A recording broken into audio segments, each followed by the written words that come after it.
অতীতে শেয়ার বাজারে দুর্নীতি ও লুটপাট হলেও বিএনপি আমলে কোনো অনিয়ম হয়নি। জাতীয় সংসদে এমন দাবি করেছেন অর্থমন্ত্রী আমির খসরু মাহমুদ চৌধুরী। জানিয়েছেন ভবিষ্যতেও শেয়ার বাজার নিয়ে বিএনপি কোনো দুর্নীতি করবে না। সকালে ডেপুটি স্পিকার ব্যারিস্টার কায়সার কামালের সভাপতিত্বে ত্রয়োদশ সংসদের প্রথম অধিবেশনের শেষ দিনে বাংলাদেশ সিকিউরিটিজ এক্সচেঞ্জ কমিশন সংশোধন বিলের ওপর আলোচনায় অংশ নিয়ে এসব কথা বলেন মন্ত্রী।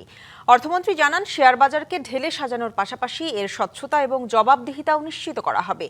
পরে বিলটি পাশের আগে বিরোধী দলের পক্ষ থেকে আরও যাচাই বাছাইয়ের দাবি তোলা হলেও কণ্ঠভোটে তা পাশ হয়। বাংলাদেশ ক্যাপিটাল মার্কেটে যে ইনফ্রাস্ট্রাকচার অবকাঠামো বিগত দশকের অধিক সময়ে এই সব ভালো অবস্থাকে ব্যবহার করে কিন্তু লুটপাট করেছে। একবার নয়, একাধিকবার লুটপাট করেছে। আপনারা লক্ষ্য করবেন, বিএনপি সরকারের সময় কোনো সময় শেয়ার বাজার লুটপাটের কোনো সুযোগ ছিল না।